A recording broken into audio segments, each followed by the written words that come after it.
யாருக்கோ உதவி செய்ய வேண்டும் என்ற அடிப்படையில் தான் 9 மாத காலம் காலம் தாழ்த்தினார்கள். ஆனால் நீங்கள் கொதித்து எழுந்த காரணத்தினாலே வேறு வழி இல்லாம தனி தீர்மானத்தை கொண்டு வந்துட்டார். அதோடு டெண்டர் விட்டது 2023 பிப்ரவரி மாசம். எப்ப தனி தீர்மானம் கொண்டாடுறாரு? 2024 இப்பொழுதுதான் கொண்டாந்தார். 2023 வருடம் 6வது மாசம் சட்டமன்றம் கூட்டுறாங்க. பட்ஜெட் கூட்டம், பிறகு மானி கோரிக்கை. அப்ப ஏன் கொண்டு வரல? உண்மையிலேயே விவசாயிகள் பாதிக்கப்படுகிற திட்டம் என்று இந்த அரசுக்கு தெரிந்திருந்தும் முதலமைச்சர் திரு ஸ்டாலின் அவர்கள் உண்மையிலேயே அந்த மேலூர் பகுதியில் இருக்கின்ற மக்கள் வாழ்வாதாரம் பாதிக்கப்படும் என்று எண்ணியிருந்தால் 2023 6வது மாதம் சட்டமன்றம் நடைபெற்றுக் கொண்டிருக்கின்ற பொழுது தீர்மானத்தை கொண்டாந்துருக்கணும்ல, கொண்டாடல. இதையெல்லாம் விவசாயிகள் சிந்திக்க வேண்டும் என்பதற்காகத்தான் அதை தெரிவிக்கிறேன். வேறு வழி இல்லாம உங்களுடைய அறவழி போராட்டம் இன்றைக்கு வெற்றி பெற்றிருக்கின்றது. அதன் வாயிலாகத்தான் மாநில மத்திய அரசு இந்த டங்ஸ்டன் இதை ரத்து செஞ்சிருக்குது. நானும் உங்களுக்கு ஆதரவாக சட்டமன்றத்திலே கடுமையாக பேசினேன். ஒரு காலகட்டத்தில் இவர்களுக்கு சரியான பதில் கிடைக்காத காரணத்தினாலே என்னுடைய கேள்விக்கு முறையான பதில் முதலமைச்சர் வராத காரணத்தினாலே நான் ஒரு வாக்கியத்தை சேர்த்தேன். என் உயிரை கொடுத்தாவது விவசாயிகளை காப்பாற்றுவேன், இந்த திட்டத்தை ரத்து செய்கிறேன். பிறகுதான் முதலமைச்சர் என் பதவியே போனாலும் பரவாயில்ல நான் விட மாட்டேன்னு சொன்னார். அதுக்கு முந்தி இந்த வார்த்தையை பயன்படுத்தவே இல்லை. டெண்டர் விடும்போதும் டங்ஸ்டன் சுரங்கம் அமைப்பதற்கு டெண்டர் விடும்போதும் இறுதி செய்யப்பட்ட போது 9 மாதம் எந்த கருத்தும் தெரிவிக்கல. உண்மையிலே விவசாயிக்கு நன்மை செய்ய வேண்டும் என்றிருந்தால் 2023 6வது மாதம் சட்டமன்றம் கூடுகின்ற பொழுது தனி தீர்மானத்தை கொண்டு வந்து விவசாயிகள் பாதிக்கக்கூடிய திட்டத்தை ரத்து பண்ணியிருக்கலாம்.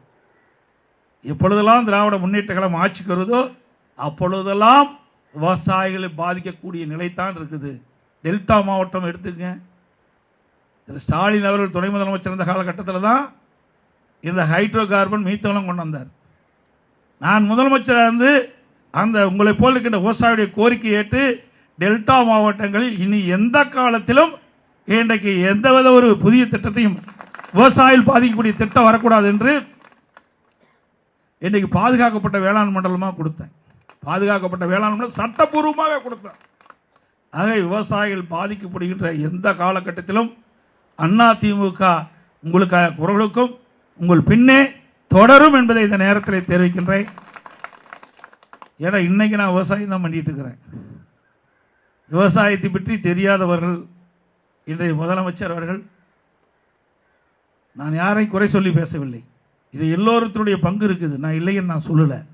ஆனால் ஒரு அரசாங்கம் என்பது மக்கள் பாதிக்கப்படுகின்ற பொழுது அதை சரியான முறையில் நடவடிக்கை எடுத்திருந்தால் மக்கள் இவ்வளவு துன்பத்திற்கு ஆளாயிருக்க மாட்டாங்க. எவ்வளவு பிரச்சனை, எவ்வளவு மனவேதனை, மன உளைச்சல், தன்னுடைய நிலம் பறி போய்விடும் என்றது கிட்டத்தட்ட ஒரு 10-15 நாள் தூக்கம் இல்லாத விவசாயிகள் இருந்தார்களே. இந்த தூக்கத்தை தொலைத்த அரசாங்கம் இன்றைய அரசாங்கம். இதெல்லாம் நான் உணர்வுபூர்வமாக சொல்றேன். இதில் எந்தவித ஒரு காழ்ப்புணர்ச்சியும் கிடையாது. அரசியல் நான் அரசியல் காழ்ப்புணர்ச்சியோட அதை பேசவே இல்லை. ஏன் நீங்க இந்த 9 மாத காலம் டெண்டர் விட்டதிலிருந்து இறுதி செய்வரை ஏன் அமைதியா இருந்தீங்க? அப்ப சட்டமன்றம் நடக்குது 6வது மாசம். அப்போ தனி தீர்மானம் கொண்டு வந்து இந்த விவசாயியுடைய எதிர்ப்பை மத்திய அரசு காட்டியிருக்கலாம்ல, எதுவுமே செய்யலையே. விவசாயிகள் இதை தெரிந்து கொள்ள வேண்டும் என்ற ஒரே காரணத்திற்காக தான் என்னை சந்தித்து இந்த விவசாயிடத்திலே பகிர்ந்து கொண்டேன்.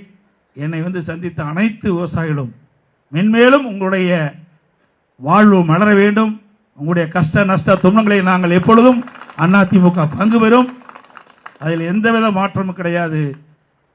தமிழகத்தை பொறுத்த வரைக்கும் மக்கள் பாதிக்கக்கூடிய எந்த திட்டம் வந்தாலும் அதிமுக எதிர்க்கும் என்று நான் தொடர்ந்து வலியுறுத்தி வருகிறேன். அந்த வகையில் இந்த மேலூர் சுற்றுவட்டாரத்தில் இருக்கின்ற கிராம மக்கள் பாதிக்கின்ற பொழுது அதிமுக உங்களுக்காக குரல் கொடுத்தது, சட்டமன்றத்திலையும் குரல் கொடுத்தது. உங்களோடு அந்த பகுதியில் இருக்கின்ற கழக நிர்வாகிகளும் ஒன்றாக இணைந்து குரல் கொடுத்தோம். அத்தனை பொதுமக்களும் வியாபாரிகளும் விவசாயிகளும் ஒன்றாக இணைந்து மிகப்பெரிய போராட்டத்தை இன்றைக்கு நாடே உங்கள் பகுதிகளை கவனத்தை செலுத்துகின்ற அளவுக்கு அறவழியிலே போராட்டத்தை நடத்தி வெற்றி கண்ட அத்தனை விவசாய பொதுமக்களுக்கும் நன்றி, நன்றி, நன்றி, வணக்கம்.